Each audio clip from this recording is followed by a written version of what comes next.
Hello friend, popular TV serial तुमसे तुम तक क्या आने वाले अपकमिंग एपिसोड में दोस्तों अब आप देखने वाले हैं कि फाइनली हमारे प्यारे अन्नू और आर्यवर्धन की शादी पूरी हो चुकी है, यानी कि संपन्न हो चुकी है। और यहाँ पर अन्नू बहुत ज़्यादा खुश दिखाई देती है और वहीं पे देखेंगे कि दोनों बाहर जाकर सूर्य भगवान से आशीर्वाद लेते हुए भी दिखाई देंगे। तभी हो जाएगी अन्नू की विदाई।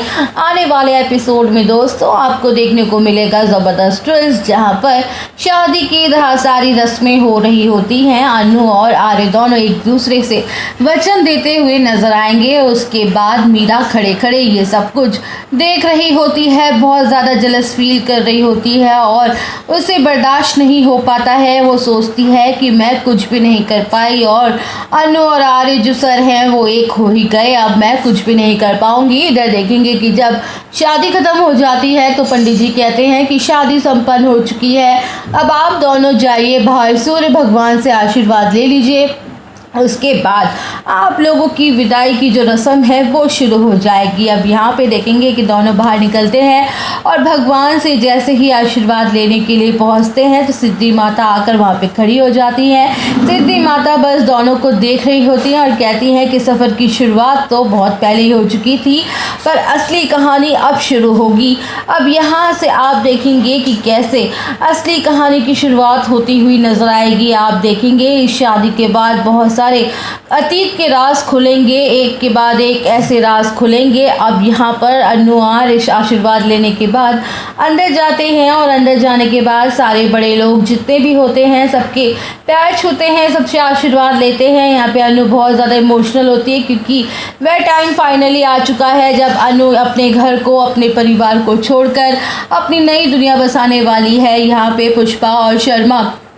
पुष्पा और गोपाल जी बहुत ज़्यादा इमोशनल हो जाते हैं। उनकी बेटी अन्नू इस घर से छोड़कर जा रही है। फाइनली वो दिन आ चुका है, अन्नू की सच में विदाई होने वाली है। अब यहाँ पे देखेंगे दोनों बहुत इमोशनल होकर अन्नू को विदा करते हैं, जहाँ देखेंगे कि अन्नू के लिए डोली आती है जो बहुत ही अच्छे से सज कर लेकर आते हैं आर्य सर और उनकी फैमिली, जिसमें देखेंगे अन्नू को विदा करने का टाइम होता है, वो बैठा दिया जाता है। वह लोग डोली लेकर अन्नू को कुछ दूर तक चलते हैं, जहाँ देखेंगे कि अन्नू बहुत इमोशनल हो जाती है अपने मम्मी पापा से दूर जाकर। आर्य सर भी यहाँ पे इमोशनल होते हैं अन्नू को देखकर, उन्हें भी बुरा लगता है कि अन्नू अपना घर छोड़ना पड़ रहा है। उसके बाद देखेंगे कुछ दूर अन्नू जाती है, उसके बाद उसकी मम्मी पापा रोने लगते हैं, अन्नू को देख रहे होते हैं। यहाँ पे पीछे पीछे सिद्धि माता, पीछे से यशवर्धन उसी को लेकर पहुँचने वाली है उसके घर के अंदर। जैसे ही अन्नू आर्य दोनों पहुँचने वाले हैं वर्धन हाउस में, तभी वहाँ पे पूरी फैमिली उनका ज़ोरों शोरों से स्वागत करने के लिए खड़ी हो जाती है। दोनों वहाँ पे पहुँचते हैं, उनका स्वागत करेंगे। अन्नू का गृह प्रवेश होता है और यहाँ पे गृह प्रवेश करती है तो उसके बाद अन्नू को थोड़ा सा अजीब सा एहसास फिर से होने लगता है।